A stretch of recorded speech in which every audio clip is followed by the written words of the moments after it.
Hey, well, welcome everyone once again to Astronomy Daily Live. So it's 2 hours UTC on the 21st of March 2019. 21st of March 2019. So hope everybody had a great equinox wherever they were. It's cloudy here again. So I'm not seeing the moon rise um, 8 minutes before full moon. Didn't see that. At the equinox at 21:58, I went outside and it was cloudy.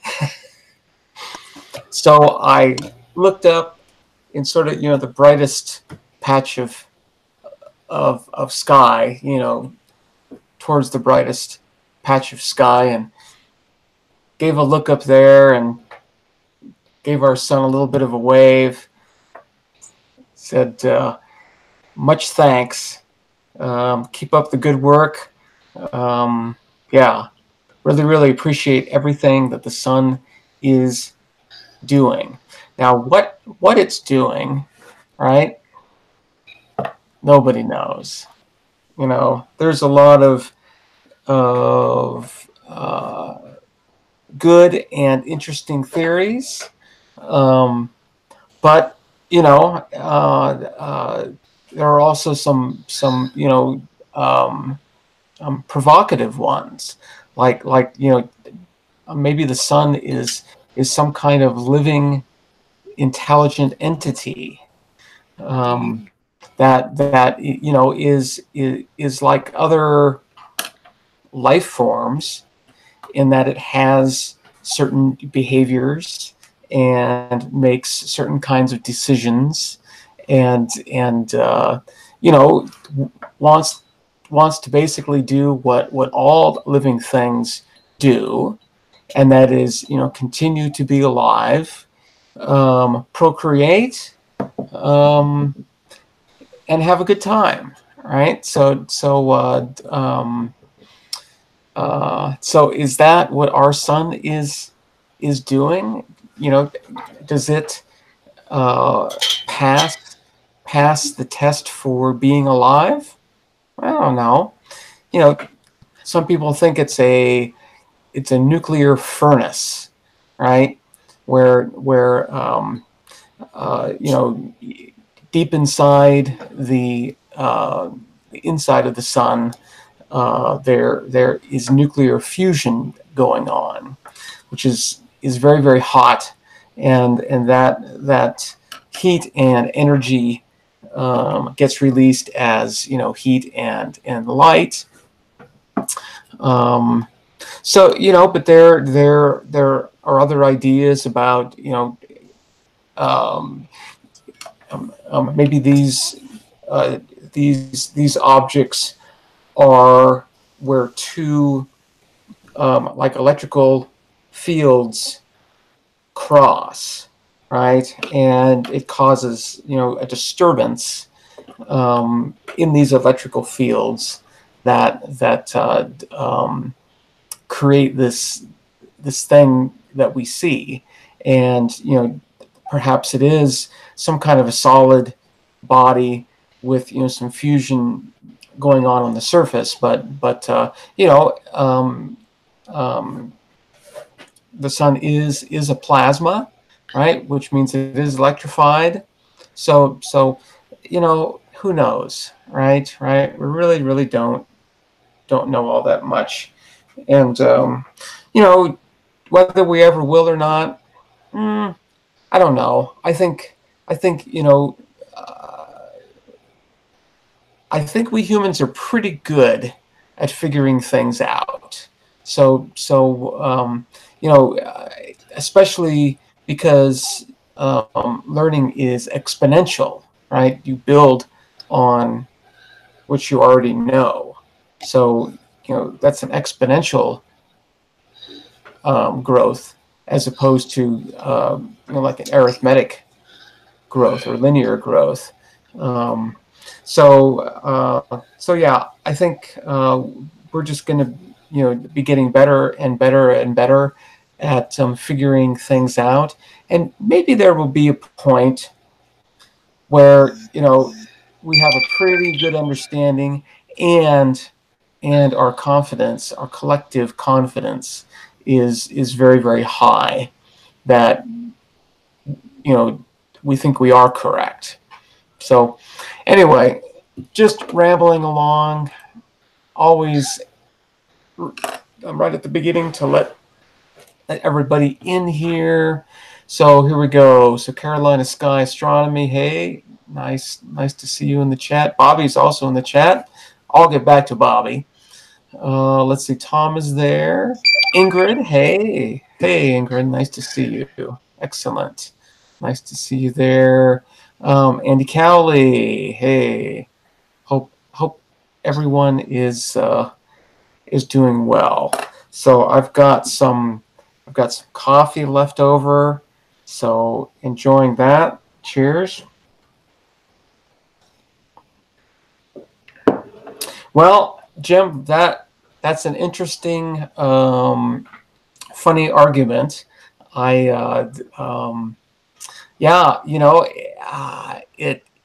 It depends on, what you define as life, what you define as intelligence.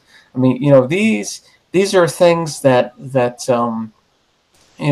we're starting to have to really seriously contemplate, right?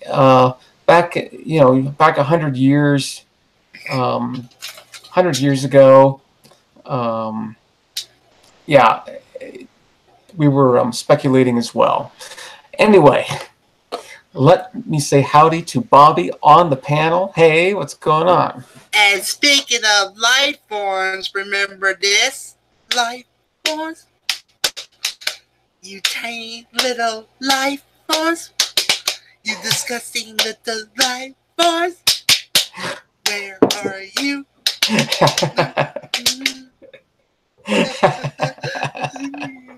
That was a very, very spooky part of that movie, right? Was Data sort of not necessarily being able to handle, right, these emotions, right? And his emotions actually getting away from him, right? But yeah, what was the name of that movie? Generations, right? Yeah. So actually, Generations is, I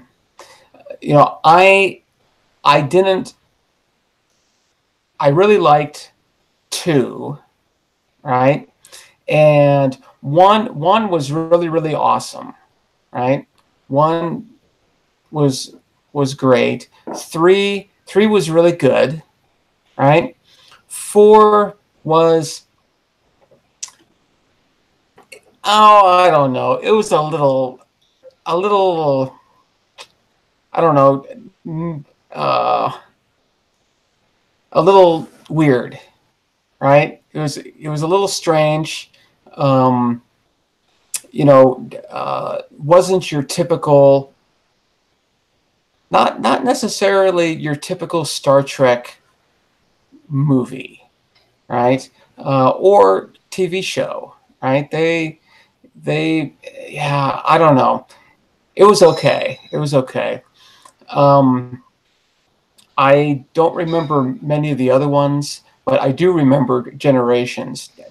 Generations was really, really. Out of the 10 Star Trek movies, there's 10. How many of them did you actually see?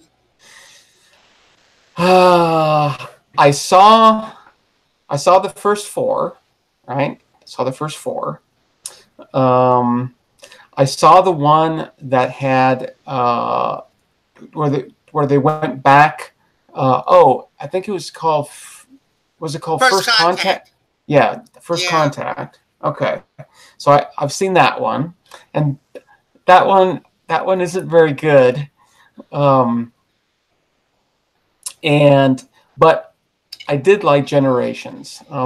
Generations I thought was sort of back to sort of what Star Trek was doing, right? It felt like the old Star Trek, right? Like a longer television episode, right? So I thought that was pretty good. I think I'd like Generations more than I like Star Trek 4, right? So, okay. But still, how many of those original 10 did you see? I think that's it. So I've seen 6 of them. No, I did see the one where they were gonna go see. It was the Vulcan guy who The Final Frontier, Star Trek 5. Yeah, that he thought that he found, I forget what they found that thing, found that godlike creature on. Yes. It was some planet though. I forget what the name of the planet was. I forgot the name of the planet is, but it was in the Federation zone. It wasn't. And of course that's problematic. For sure. So yeah, I have seen that one. So that's 7. So you're probably missing The Undiscovered Country. I've seen no. I've seen The Undiscovered Country as well. That's with Spock, who is trying to negotiate some kind of deal, right? Yeah. Between. So I've seen 8. That one. I've seen 8. So you're missing. What are the other? What are the other 2? I think it was Insurrection. I forgot the one that was Star Trek 9 and Nemesis. You know what? I think I've seen both of those. I don't think they left much of an impression. But yes, Insurrection, that was with Picard, right? Yeah. Okay. And so was Nemesis. Yeah? Yeah, that was the last. Okay. Well, the last 4. Well, Star Trek 7 started with Kirk almost dying, but was in that Nexus thing. Right. And well, and at the end he did die, right? Yeah. Yeah. But I love the part they were working, Jim and Picard working together to take care of that dude that wants to wipe the solar system clean out of the system, out of the universe. Well, this Nexus of his sounds like a pretty interesting place. But what if it was the case that we here right now are in that Nexus? What about that? Think about it, yeah. Oh yeah, and what Uncle Bill threw in and said, Nexus was the one that killed Data, Nemesis, the last of it. Okay, yeah. Like I said, I don't think 9 and 10 made much of an impression on me at all. So yeah. But what they also say, what Tom says, is also true. Nexus was a bit thorough when they were dealing with that freighter. Was it? Okay. Yeah. I would have to see it to remember it, because I think I might have seen it once, right? Now, do you have a DVD player or a Blu-ray player, or you want to try to find a digital version? Oh, I'll look around. I'm not I'm not too enthused to go and run out and try to find it. But at some point I'll probably look at it again and you know, I try to give things that I watch or read, you know, a good chance, right? A really, really, really good chance. So Yeah, so I seen all 10 of the original Star Trek movies, but not in order, okay? Not in order. mhm. And I seen like the newer ones with in chronological order. Very cool. Yeah, I as I said, I sort of stopped at number 4 because four to me was, I don't know. I love the the few parts of Star Trek 4. I think it was at the beginning when that Klingon said there's no peace as long Kurt's with us, and somebody like a hacker would say, "You Papa's butt." Ha ha ha.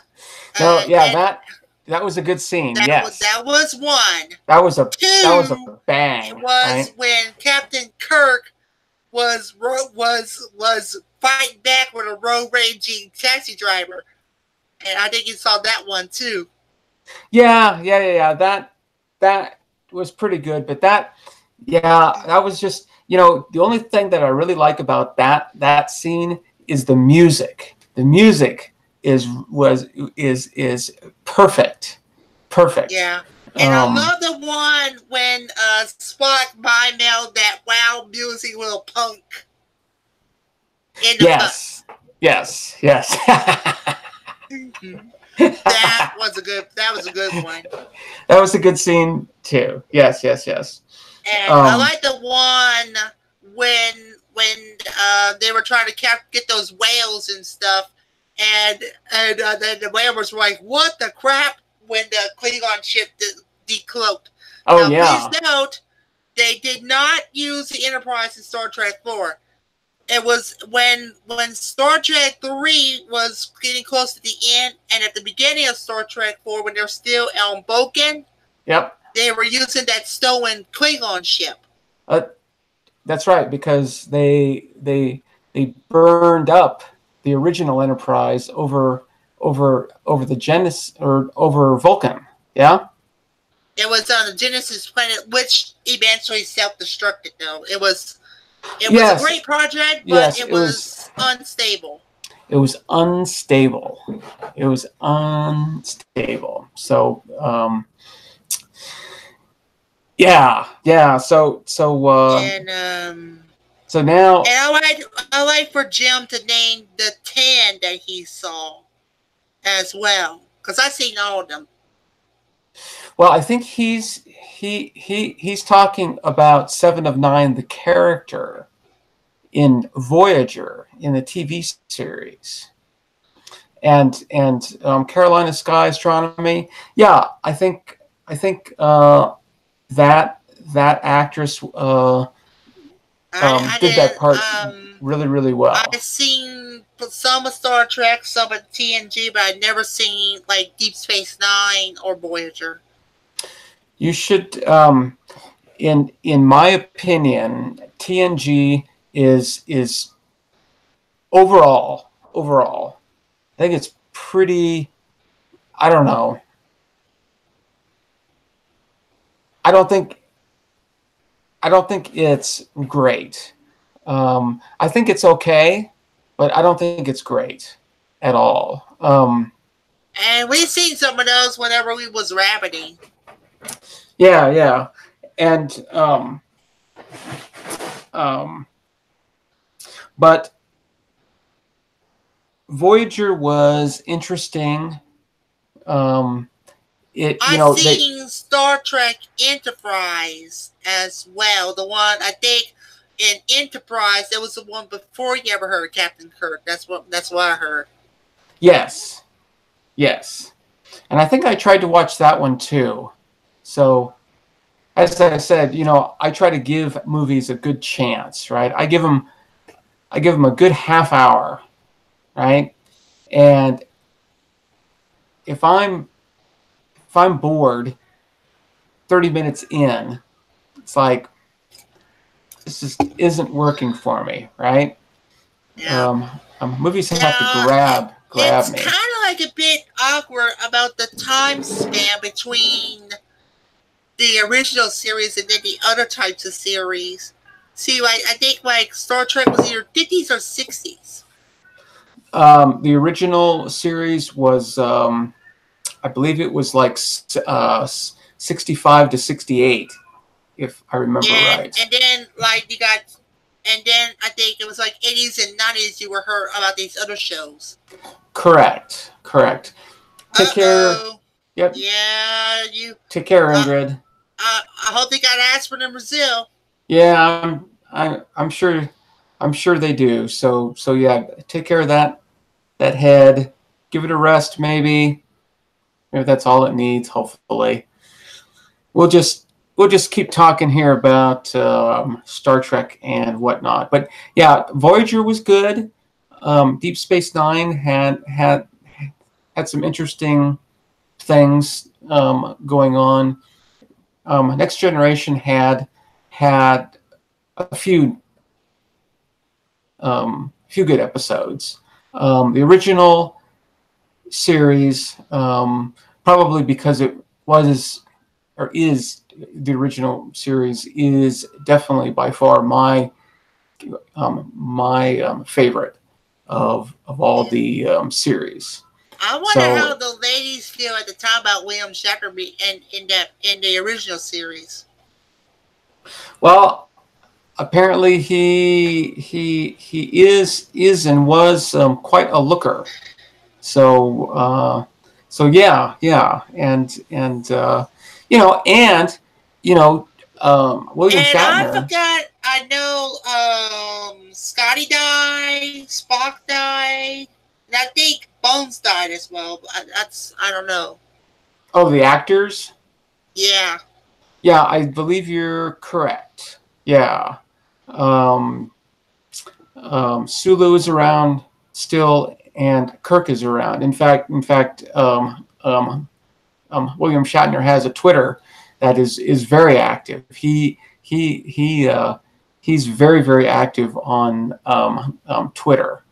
So I've tried to get his attention a couple of times, and he gets thousands and thousands of tweets every day, right? So the chances of him responding to yours, not a chance, right? But yeah, so he's active on some of the most shows. I know he was on Rescue 911 as a host. Yep. He was on that sci-fi show Weird or What. He was in 2 episodes of the original Twilight Zone before he was Captain Kirk. Oh. Okay. Yeah. Check those out. In 2 episodes. 2 different ones. 2 of them very heady. Very, very heady. So yeah, check those out. William Shatner, the original Twilight Zone, Rod Serling. He was in 2 of them. No, I think it's just 2. But I think, those were done in 61, 62, 63. So, just a few years before Star Trek. But I think that, he in those Twilight Zones, he's very, very good, right? An incredible actor. Incredible. So he's had an amazing life. I mean, the highest of highs and the lowest of lows, and he's still going, right? So and having a ball. How old is William Shatner today? That's what I want to know. I think he's in his 80s. I think. That makes you think that if Bob Barker's still around, he's in his 90s. I recall that Bob Barker left a little while ago. Maybe I'm wrong about that, but let's see. I didn't know he was in Boston Legal. William Shatner.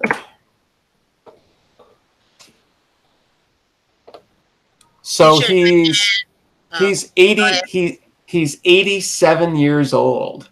He was born March 22nd. So that's UT time. That's tomorrow, 1931. So he'll be 89 tomorrow, or he's going to be... He'll be 88. Oh. He'll be 88 tomorrow. Oh, wow. Well, that's an interesting thing. You know, we started talking about Star Trek, and it turns out that it's William Shatner's birthday. Oh, yeah, that's right. That's pretty good. See? Now, those are the kinds of things, folks, that you don't see. Now, did you not know you can find out how much is William Shatner worth? How much is he worth? Yeah. Well, by what kind of measurement are you? In dollars. Do you mean? Oh, in dollars? That's a useless measurement. That tells you absolutely nothing at all about what kind of person he is, or you know, what his life. How many? $100 million. Oh, that's just tiny. Come on. That's just absolutely. How much is Bill Gates? Or that is just absolutely pointless information anyway. I want to know, you know, if he's a good person and if he's having fun, right? And as I said, you know, from his tweets and stuff, he's having a ball. I know the founder of Bill Gates is almost worth $100 billion. Yeah. And what's his name? Jeff Bezos? Jeff Bezos, I think, is even more than that. Jeff Bezos, $145.1 billion. There you go. Who's Jeff Bezos anyway? He's the founder of Amazon. Oh, okay. Amazon. I remember. Yeah. I could do Mark Zuckerberg, Elon Musk, Oprah Winfrey, Carver Slim. I could do Ballmer. I could do like almost every single richest person ever if I wanted to. I don't know what you mean. I mean, just go to your Google, type in the name of a celebrity, right, and add net worth, and you'll find out how much they really are. Oh, okay, all right, yeah. As I said, I don't find that to be a very useful measurement. I mean, it's an interesting piece of information, but I can't make any kind of judgment that way. And anyway, Jim's got some clear skies, so he's gonna have to hit. So he's hitting the hay, and won't be here for about a few months. And he's gonna do some ops. Very cool. Yes, he's going to be looking at some galaxies, so that's very, very nice.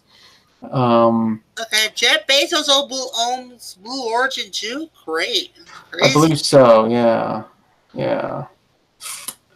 I would try to do Sadea, but the current CEO of Microsoft, Sadea Natalia, but or whatever. But I don't think I can pronounce it. I don't think I can pronounce it or spell it. All right. Well, that's just fine. So yeah. Well, I think it's an interesting thing that we are talking about Star Trek on William Shatner's birthday, the day before. But I think that's extremely interesting. So yeah, I started watching Star Trek when I was probably,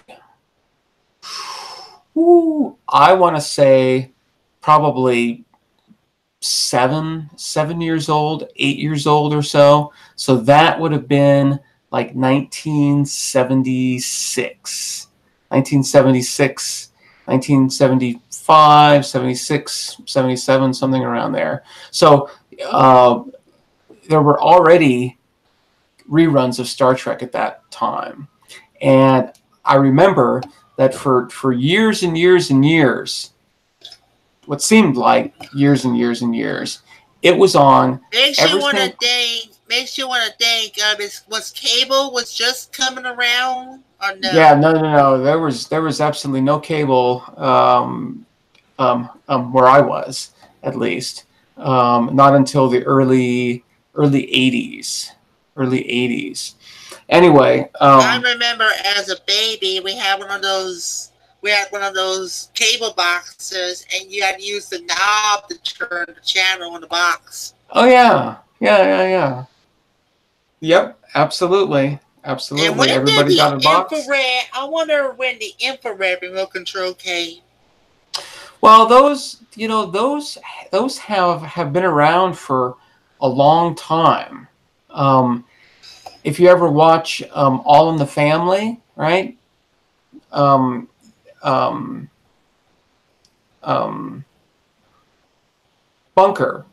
Bunker, has a remote for his TV.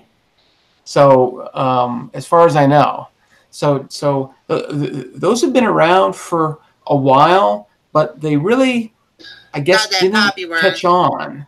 Yeah, they didn't really catch on until like the mid 80s into the 90s, right? And then it's like, there's no more buttons on the boxes anymore, right? It's all. That's right. Just like you probably don't have buttons anywhere on newer devices. Yeah, and that, I mean, I'm at least enough of an oldie dude now to want and appreciate, some buttons, right? And I know whenever I got my digital cable receiver, we still got cable, and for quite some time. And the box that I got right now, it doesn't even have buttons. No buttons. Yeah, that's amazing. And I know way back when they were first coming with those digital cable receivers, they do have buttons. And lots of them as well. Good. I like lots of buttons. Excellent. Well, let's see. What else can we think about with Star Trek? This seems to be sort of a Star Trek themed live stream here. Is true what Tom said. When there were only 3 channels, there wasn't much need for a remote. That's true. That's absolutely true. And yeah, that's what I was going to say about Star Trek. Is that I started watching it when I was 7 or 8 or so, and it was on every single weekday at 4 p.m. in the afternoon. I think like on channel 2, right? We had channel 2, 4, 6, and 7. We actually had 4 channels. So now we got 500 channels, and we still can't find crap. Nothing on. Still nothing on. They should think that. Why are they pushing us to have cable and satellite when you should be getting some good content and you're not doing your job? Well, broadcast entertainment is changing before our eyes, and in fact, we right now are participating in that. Okay, this is the next phase of television, right? Is this? So I mean, what we're doing now is television 2.0, where you can interact with your audience and create a space, right? Yeah. And so we're in a really, really interesting time because television as we know it, or as we've known it, is done. It's over. right? Yeah. There's except for um, the ham radio folks who like to do slow scan TV, like to do broadcast TV, all of that. That's actually one of the things that my boss wants to do. Is he wants to set up a I forget what frequency, but digital amateur television. I think they're mostly on channel 13. yeah, he's talking about wanting to set up some kind of video thing. I thought it was in the ham bands, but I could be wrong. No, if you look up amateur television or fast scan television, when you want to do digital amateur TV, they're usually on channel 13 and stuff. Okay. Yeah. Well, I don't know what he exactly has planned. I'm just an observer in that case. Yeah. So anyway, so yeah. Just makes you think just makes you think that we could use a geostationary satellite as well, and we can set up some equipment so we can definitely capture some of that amateur television with just our dishes, our receivers, and our satellite dish and stuff. Yeah, I think that'd be cool. The problem is you gotta go somewhere throughout the Eastern world to catch that crap. Yeah. Well, do what you got to do. Yeah. Anyway, so yeah, I watched Star Trek, the original and at the time the only series, for several years, every single weekday at 4 p.m. on Channel 2, and that is where I saw these shows over and over and over and over and over till I had most of them. Mayorish in the Pukar landed out of blue, likes astronomy. We're just like talking about Star Trek. Star Trek. I'm sorry, but I'm not even going to try to pronounce your name. It's a very, very interesting looking name, and I wish that I could pronounce those kinds of things, but I'm just going to pass. But so this is a daily live stream that talks about astronomical topics about space and science and all kinds of nerdy things, and it's very, very free form, very, very casual. We have our consumables of choice here. So cheers. Mm-hmm. And we just have a casual, fun conversation about sort of any astronomy, space-related topic that sort of comes up. I am just sharing a passion that I have for the science of astronomy, and I just want to share that. And this is extremely easy, right? Set this up, turn a camera on, off we go. So yeah, this is a great group, and you are extremely welcome here anytime, right? And that is one of the nice things about having a daily live stream at the same time every single day, is that you can choose to come in every day, every week, every month, every year, whatever it is, right? So yes, feel free to come on in anytime you like. I would like to request that you let us know about where you're from. You don't have to be extremely specific. Be be as specific as you want to be. Yeah,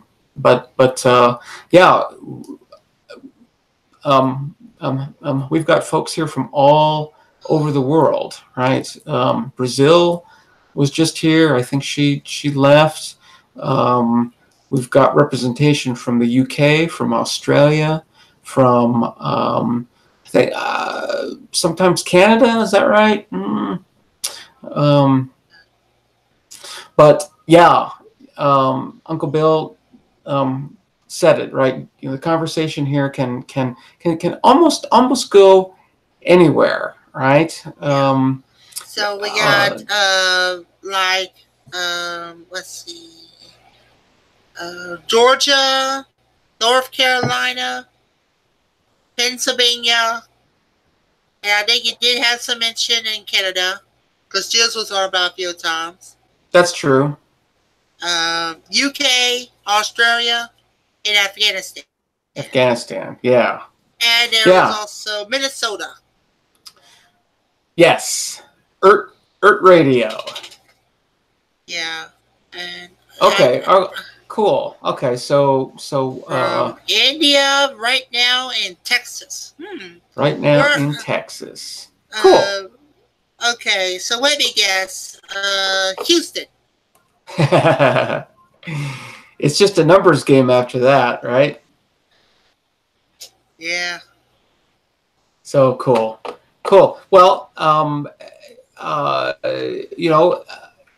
so I welcome all levels of astronomy here.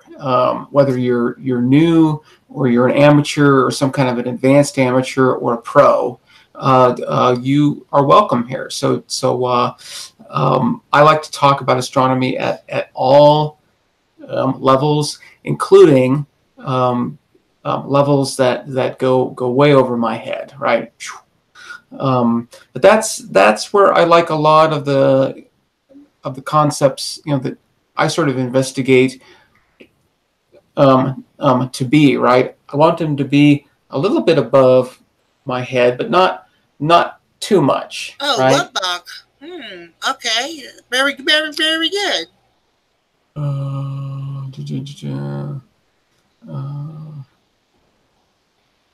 Lubbock. Yeah. Cool. Lubbock, Texas. Very, very cool. Well, yeah. So from all over the world, there is a concentration in the United States for whatever reason. Don't know. But I don't think that's too unusual, at least.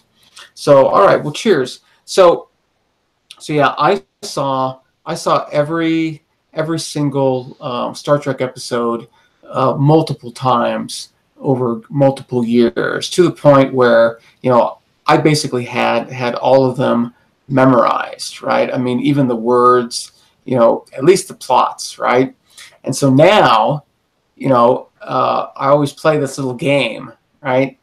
When we sit down and watch a couple episodes, I don't want to know what it is, right? I just want it to play, right? And then I see how fast I can figure out which episode it is, right? Right from the beginning. And sometimes they're extremely obvious. It's like, oh yes, of course, it's this one, right? But some of them, a lot of times the intros were sort of similar, right? So you have to wait a little bit and get some more data first. So, hey there, Astro Live channel. Yeah, happy equinox. It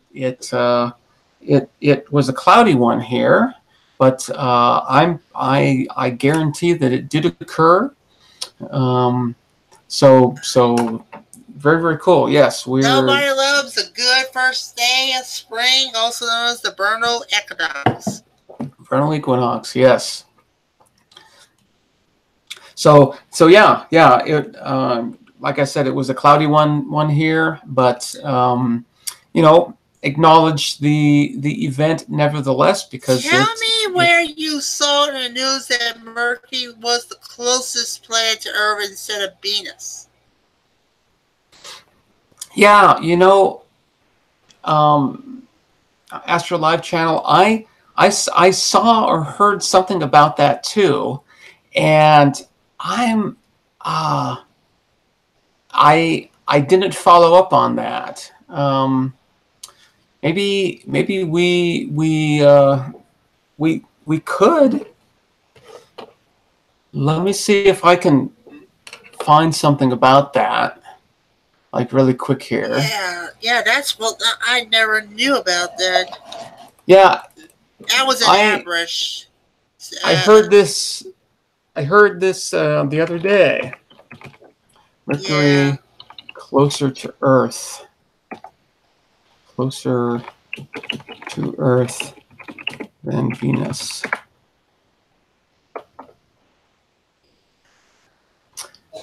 So here's a science alert. So okay, here I'll share my screen. Yeah, go ahead and do that. Yeah, I'm gonna share my screen. Come on, it's acting very slowly. Okay, share the screen. Go like that. Go like that. Come up here. Well, here we go. So it turns out Mercury might actually be Earth's closest neighboring planet. We often think of Venus as our closest solar system sibling. It's the most similar to Earth in size, mass, and composition, and we thought it was the closest in terms of physical distance. But it looks like that honor might belong to Mercury. Okay. No, the order of the planets is still the same. Mercury is still the innermost planet, and Venus's orbit is still closest to Earth's orbit. But according to new calculations, Mercury is on average closer to Earth than our erstwhile BFF. Okay. Okay, well, so Uncle Bill Thurman is saying if Venus is in superior conjunction and Mercury is in inferior conjunction, then it's easily possible. Yeah. You'd have to run the math, which actually wouldn't be too hard to do. We could actually do that exact calculation using the JPL Horizons database. So we could actually calculate that average, right? It's an average, and that is the key, right? Is that the average distance is closer to us than Venus is. So yeah, that's just a game of stats, right? And you can make data look almost like anything, right? So that's what's going on here. So yeah, it's just a funky way of looking at data, and I don't know if it's right to sort of portray it that way, because it's I mean, it depends on how you look at it, right? But yeah, I don't know. It's just that's a little weird.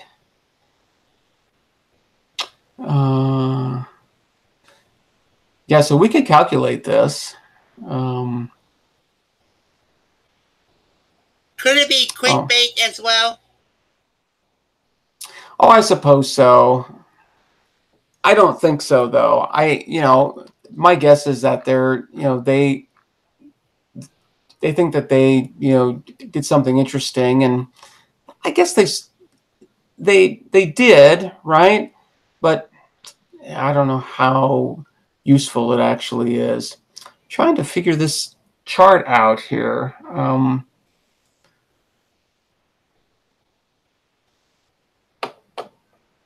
Okay, yeah,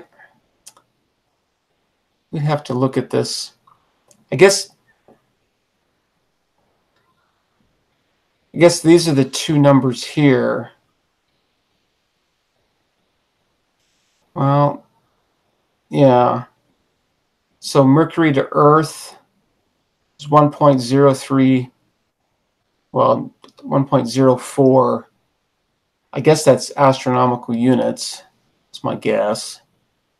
Yeah. While Venus is... So that way, Tom was thinking that it was clickbait, but Astro Live Channel was clickbait too, because Venus was the closest planet, and sometimes Mars as well. See, but look, if you sort of look here, right? Mercury is on average closer to every other planet also. See, so this is Mercury Earth 1.039, Venus Earth 1.136, right? So that is less than that. Well, so is this one, so is that one, so is that one, so is that one, so is that one. So Mercury on average. What is the difference between the simulation PCM and the old method?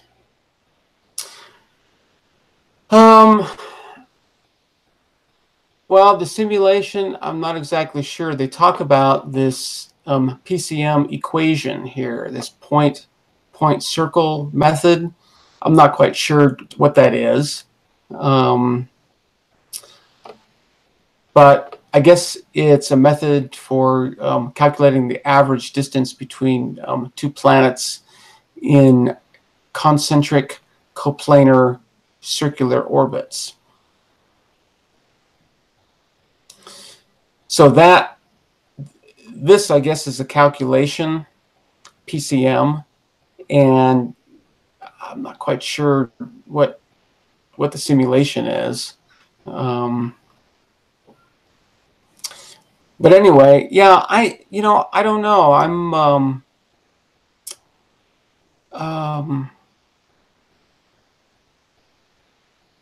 mean, all of these,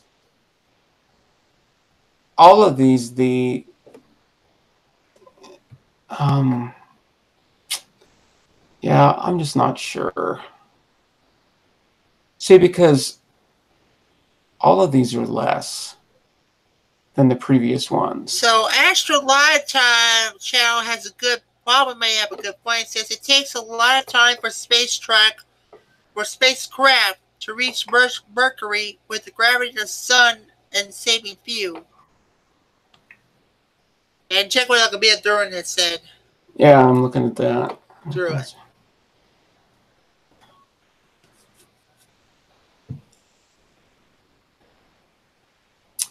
Yeah,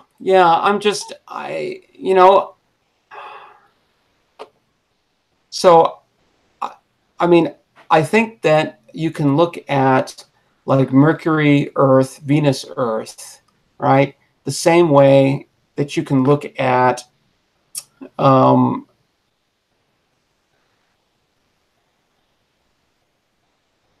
well, yeah.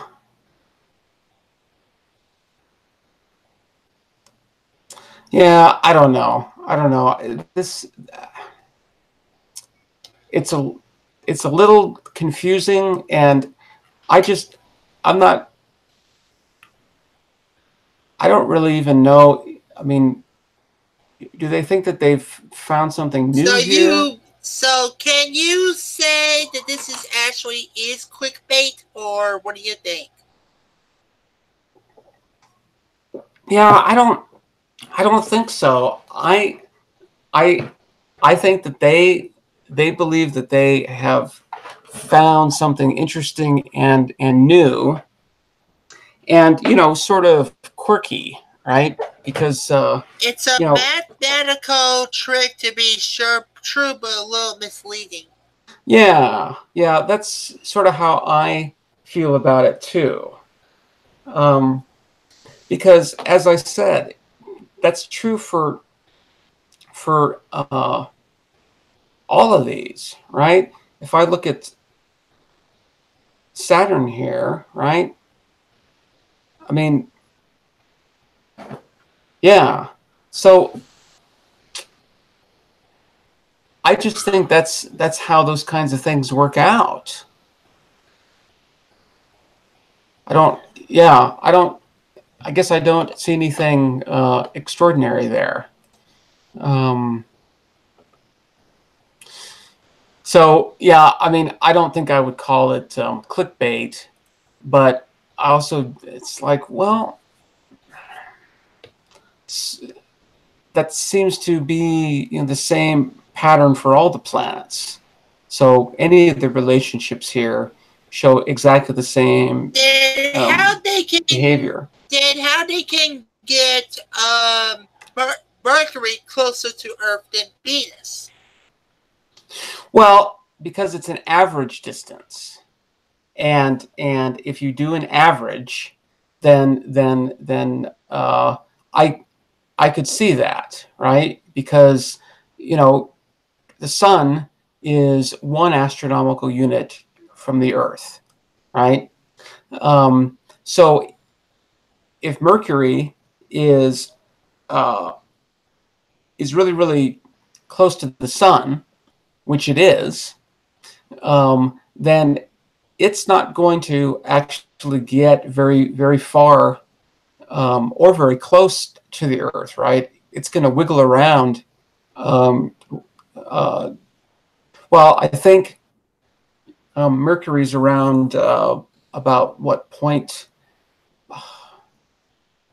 What was it? Like 0.4 AUs or so. So the closest they can get to Earth is 0.6 AUs, and the furthest they can get away is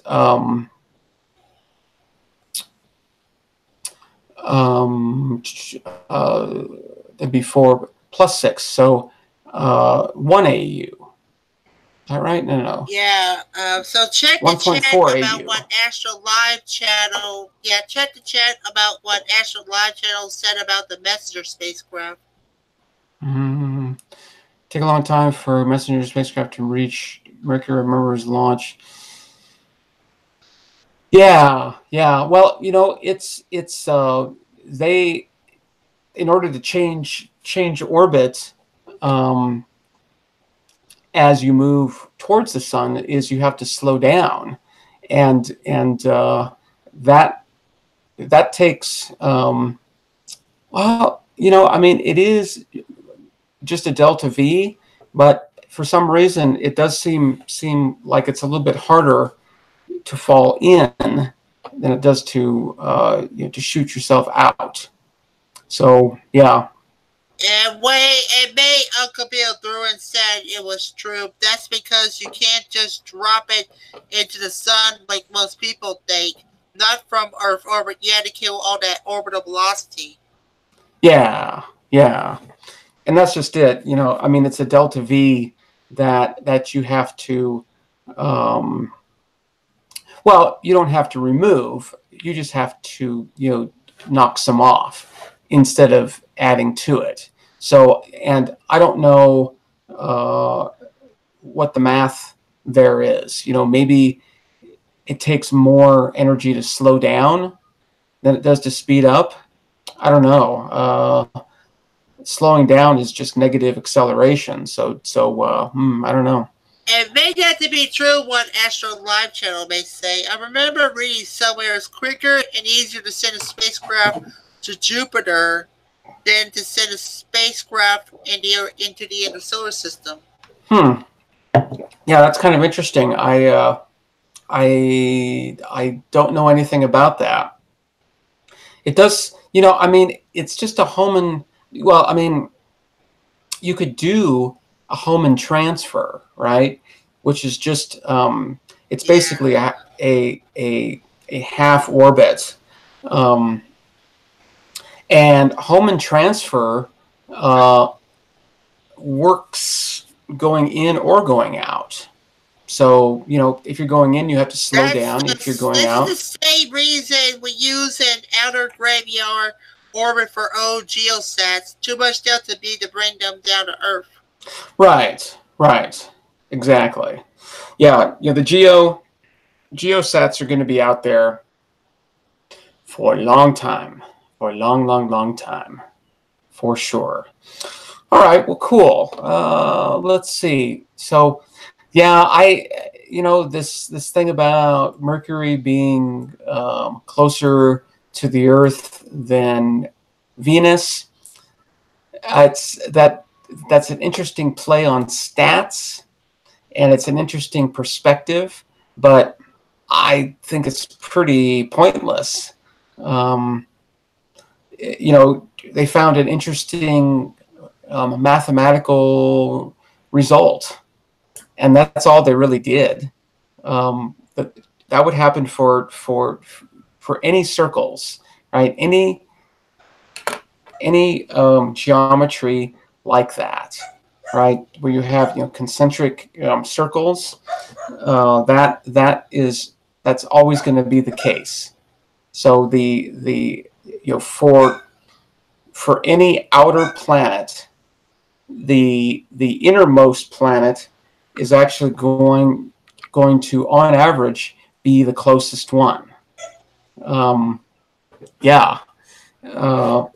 that goes for any of the planets that are interior to your reference planet, right? So for Earth, there are two of them, and Mercury is going to appear closest. That's just a geometrical trick. So yeah,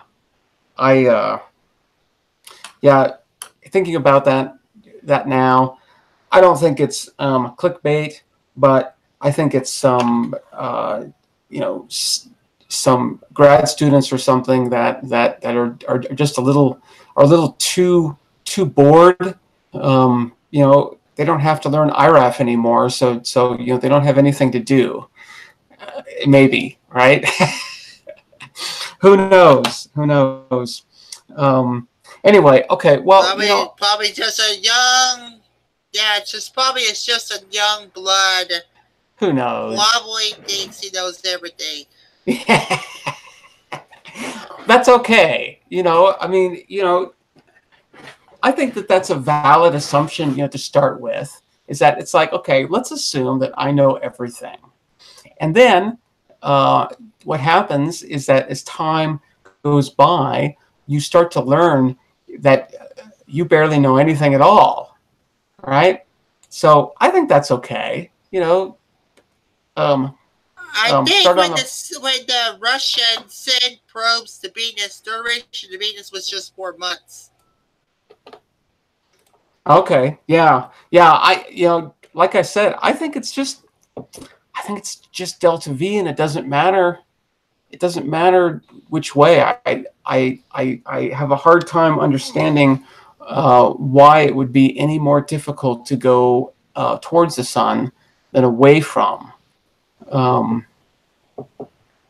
We just, either way, we have to change our velocities, right? That's what it's all about.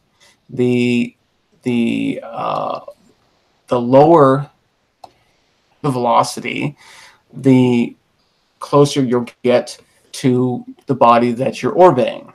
And the higher the velocity, the further away from that body you'll be. That's why, when you see rocket launches, the rocket it basically just has to get up off the ground, right? I mean, it doesn't really have to go vertically for very much at all. Get above much of the clouds and air, but like as soon as they're out of the thickest part of the atmosphere, they'll tilt like that and actually fly pretty much parallel to the ground, and that's because they're increasing their lateral velocity, right? They already have a velocity sitting on the ground here, right? It's like 1,000 miles an hour. So they've already got that, but they have to increase in order, to get up into orbit. And so, they hop up, and then they turn and they shoot that away. And as they increase their velocity, they naturally just get further and further away from the center of the Earth. It's just that's just how that kind of stuff works. It's magic. So so all right. Well, I think I'm looking at the time and I'm noticing that it's 3:06 UTC. So I think I am just going to get out of here. It's been a pretty good live stream. I really like doing once in a while some not necessarily astronomical stuff, right? Because then I sort of think that we get to know each other a little bit more, and I think that's a good thing, right? We've got to understand each other much better than what we do. And like I said, I've got a great crew here, and it's a slowly growing crowd, and I think that's just fantastic, right? I'm just here to spread the passion and just have a lot of fun and talk about the kinds of topics that I like to nerd out on and thoroughly enjoy. So so I'm in southeastern Arizona in the United States. And I am from South Central Louisiana. Yeah, and if anybody else wants to chime in the chat with that location request, we can do that. So yeah, I'm at my location here because it is dark and quiet, and those are the two things that I like most. Is dark skies, right? I run, I guess, what you can call a portable observatory here. Actually trying to do science. Haven't decided on any specific projects yet, so that's yet to come. But yeah, I just have to pull this outside. I don't have to drive anywhere. I don't have to load stuff and drive out and unload it and set it up and all that, right?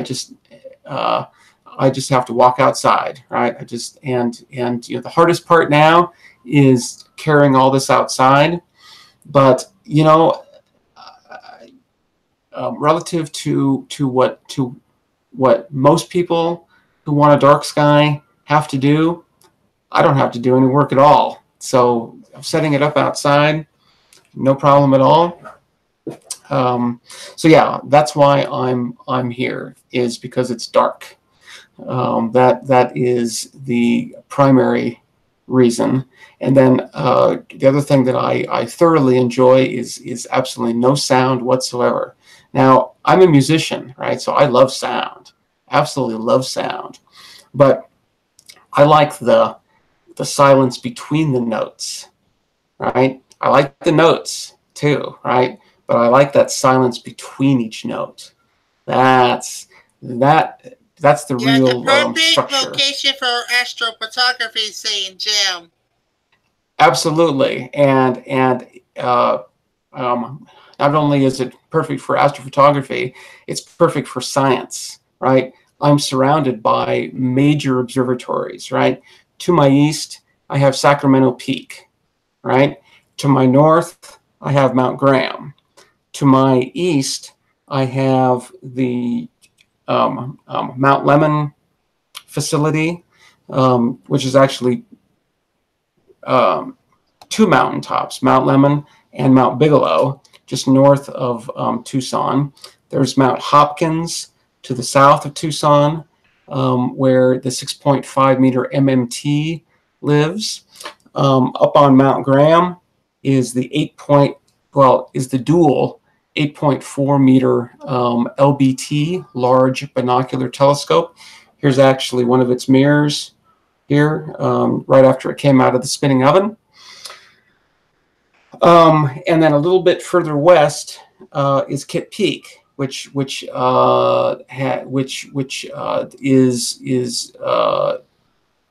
has been, and of course continues to be, one of the major observatories on the planet. Great facility up there, and I have worked at all of those in some capacity, either as an observer or doing some kind of engineering. Always work related, right? Never, those kinds of facilities aren't really set up, for tourists or anything. So if you're there at night, you're there to work, and that's exactly what we did. So, yeah, I mean, but those are great big fun toys, which I'm absolutely convinced allowed me to pass by the aperture fever that many astronomers have, right? They want bigger and bigger and bigger telescopes.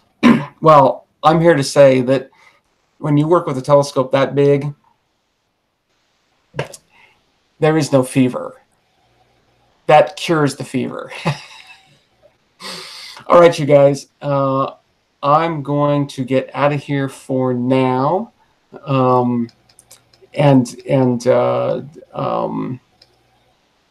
think that's it. So everybody have a great evening, a great day. Now hold on to your hats, because we are spinning, right? 1,000 miles an hour, right? I mean, I can't even move my hand that fast, right? If I did, it would just fly off or something, right? But it's a smooth ride, and it looks like, we're not going to fly off or anything. So I think we're all right there. I think that's it. Make sure to subscribe if you haven't. Hit the thumbs up if you so desire. Make some comments. Spread the word. Spread the word. I think that is the best thing that all of you can do is find like-minded individuals and let them know about this, and that it happens every single day, same time, same channel. And I invite everybody in. As I said, I'd like to get some pros in here. Haven't had those yet, but I think it'd be great, to talk to them, not really interview style, but just a conversation just like this, right? Just back and forth, just shooting the breeze about, whether they want to talk about past work that they've done or their current work, whatever it is. Anyway, I am going to open up this screen one more time like that. I think let all of you go. So, all right, take care, everybody. I will see you in just a little less than one of those spins. So take care. Live long and prosper. Live long and prosper. And I will see you all in a little less than 23 hours from now. Okay, bye.